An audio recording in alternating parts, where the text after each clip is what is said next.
11 बजे के बीच में उपस्थित हूं। आज जिनकी कुंडली लेकर के आया हूं, लेकिन सबसे पहले एक बात बता दूं,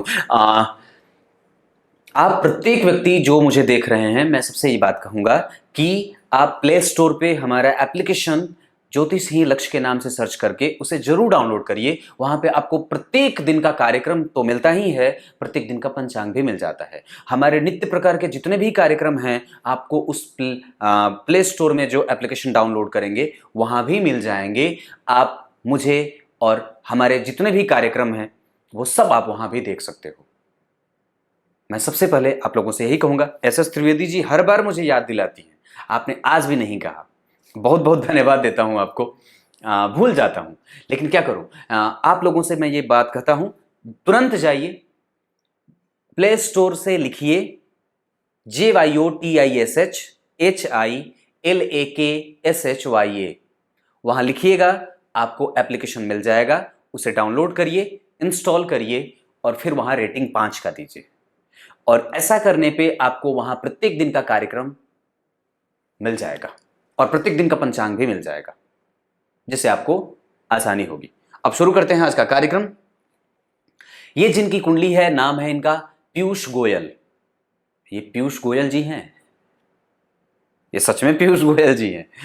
22 अप्रैल 1997, 12:30 रात्रि में, ललितपुर उत्तर प्रदेश। इस आधार पर आपकी कुंडली वर्गोत्तम लग्न की बनती है। ये भरोसेमंद कुंडली कही जा सकती है। देवगुरु बृहस्पति यहां पे नीच के हो रहे हैं और यहां पे वो चंद्रमा के साथ और बुध के साथ आ रहे हैं। ये बहुत अच्छी बात है, नवमांश ठीक हो रहा है, लग्न से बढ़िया गुरु का प्रभाव बढ़िया हो रहा है। चंद्रमा राहु के साथ, इस वजह से व्यक्ति का कैरियर डमाडोल होता है। कई बार शनि चंद्रमा राहु केतु का प्रभाव व्यक्ति की कुंडली को कई बार कमजोर कर रहा है। चंद्रमा ग्रहण में व्यक्ति स्वतंत्र खुद का काम करे तो ज्यादा बढ़िया है, और व्यवहार बदले नहीं, व्यक्ति पद से ज्यादा प्रतिष्ठा का भूखा हो रहा है और वो स्वभावतया दूसरों से बहुत जल्दी प्रभावित भी हो रहा है। गुरु और चंद्रमा का संबंध एक दूसरे से नवम पंचम होने के कारण, परंतु लग्नेश नीच के होने के कारण व्यक्ति के स्वभाव को सही दिशा और सही प्रभाव नहीं मिल रहा है। दूसरी बात कि व्यक्ति की कुंडली में अभी जो दशा चल रही है वो लग्नेश की ही चल रही है। 2021 के पहले महीने से अभी आरंभ ही हुए हैं और ये अभी 3 साल 2023 तक थोड़े बहुत ऊपर नीचे की स्थिति से जाएंगे, लेकिन नवमांश कुंडली में उनकी स्थिति अच्छी बन रही है। यहाँ पे सूर्य शुक्र और बुध जन्म कुंडली में पैतृक संपत्ति से मिलने से दूरी भी पैदा कर रहे हैं और शिक्षा में कई बार व्यवधान भी लाएंगे। लेकिन यहाँ के अधिपति, पंचम के अधिपति नवम में बैठे हैं, व्यक्ति के शिक्षा के क्षेत्र को वो अछूता रखेंगे, मतलब उसमें किसी भी तरीके के कमजोरीपन को नहीं देखा जा रहा है।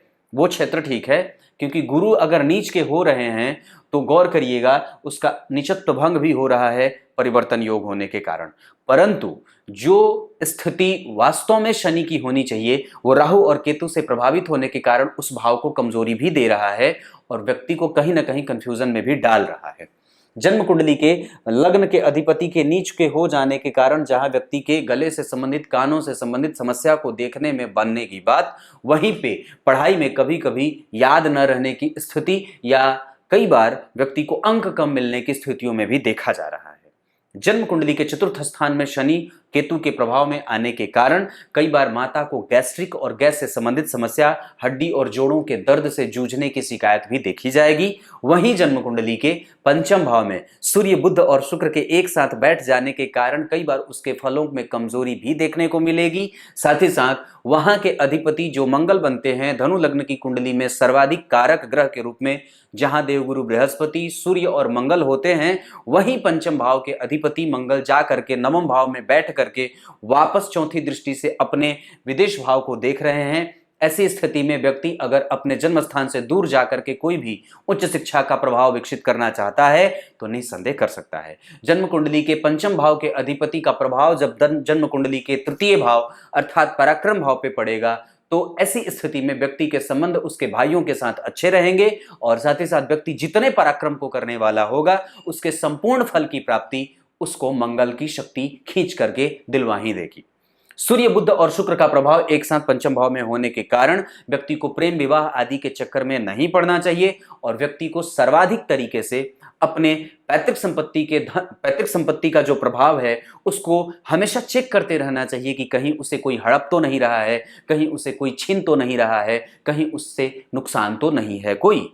ये बात हमेशा गौर करने की बात है। जन्म कुंडली में अगर कैरियर के भाव को देख रहा हूं तो वहां पे दशम स्थान में कन्या राशि बन रही है, जहां पे राहु के बैठ जाने के कारण व्यक्ति का कर्म क्षेत्र कभी कभी प्रभावित भी होगा और कभी कभी उसमें एक उत्थान की जबरदस्त स्थिति भी देखने को मिलेगी। 2021 के पहले महीने से जैसे कि देवगुरु बृहस्पति की दशा जब चलेगी या चल रही है, ऐसी स्थिति में व्यक्ति के जीवन में अभी गुरु के दशा में आने के कारण, क्योंकि अभी तक व्यक्ति राहु की दशा में था, राहु दशम स्थान में थे, विशेष स्थिति नहीं बना रहे थे कैरियर, क्योंकि अभी तो दशा चली है, 1997 के हैं, तो अभी इन्होंने देखा भी नहीं है, बहुत कम देखा है। तो ऐसी स्थिति में कि राहु की दशा जब बीती है तो व्यक्ति उलझा हुआ सा था, पर गुरु की दशा में व्यक्ति को सही दिशा मिलेगी, सही प्रभाव बढ़ेगा और व्यक्ति को सही कंपटीशन में सही तरीके से परिणाम भी मिलने की स्थिति बनेगी। मंगल का प्रभाव पराक्रम पे है, इस वजह से व्यक्ति को यश भी मिलने की संभावनाएं बन रही हैं। और एक बात जो कि सबसे ज्यादा जरूरी है कि व्यक्ति का प्रभाव परिवर्तन का बन रहा है। पंचम के अधिपति नवम में, नवम के अधिपति पंचम में, ये दोनों त्रिकोणों का संबंध जब एक साथ परिवर्तन का बनेगा तो ऐसी स्थिति बड़ी अच्छी कही जाती है। ये बात लग्न कुंडली की थी। नवमांश कुंडली में लग्न में शनि बैठ रहे हैं, पत्नी थोड़ी कठोर और कठोर बोलने वाली आती है, अपने प्रभावों को जबरदस्त तरीके से लागू करने वाली होती है। कुंडली मिलाए बिना विवाह ना करना, क्योंकि पंचम भाव बहुत ज्यादा अच्छा नहीं है, वहां पे तीनों एक साथ बैठे हैं। इस वजह से शनि केतु के साथ कभी भी किसी पे भरोसा ना करें, बैलेंस हमेशा बना करके रखें, कभी किसी पे भरोसा ना करें, बिल्कुल भी नहीं, क्योंकि गुरु नीच के हैं, आपका प्रभाव और प्रभुत्व कमजोर है, आपका स्वास्थ्य और आपका पेट दोनों कमजोर हो सकता है। स्वास्थ्य में कमजोरी इस वजह से क्योंकि लग्नेश द्वितीय भाव में बैठे हैं नीच के होकर के, इस वजह से वो नेत्रों की समस्या को भी देने वाले हो सकते हैं और साथ ही साथ कान से संबंधित समस्या, गले से संबंधित समस्या भी दे सकते हैं।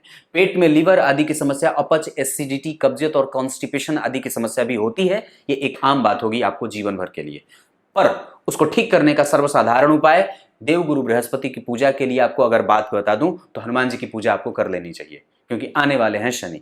और आपको कैरियर के हिसाब से अगर मैं देख रहा हूं तो कैरियर में चित्रा नक्षत्र का चंद्रमा आपको उत्तेजित और उत्तेजना से युक्त बना रहा है, उस पर राहु का असर है और वहां पे हालांकि बहुत ज्यादा निकट नहीं है दोनों, इस वजह से वो थोड़ा स्वतंत्र भी हो रहा है, परंतु फिर भी वहां राहु बैठे हैं, आपके कैरियर को उत्थान भी देने वाली स्थितियों में ले जाकर के स्थापित कर रहे हैं। मंगल वक्री हैं, कुछ प्रभाव उनका अष्टम का भी रहेगा। बाकी ये बात यहीं तक खत्म। नवमांश कुंडली में गुरु और चंद्रमा एक साथ, ये बहुत अच्छी बात। शुक्र अष्टम में, बिना मिलाए विवाह करेंगे तो संतानोत्पत्ति में बाधा भी बनेगी, इस वजह से कुंडली मिलाए बिना विवाह न करिएगा।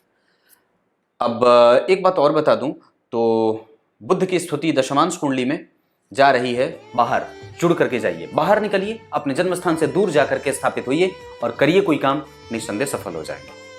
और गुरु में शनि तक का इंतजार आपको कर लेना चाहिए। अभी शनि हैं और जन्म कुंडली में चतुर्थ स्थान में बैठे हैं, वो कुछ अच्छा भी वो परिणाम करवा सकते हैं, तो ये एक अच्छी बात हो सकती है। तब तक के लिए नमस्कार करता हूं।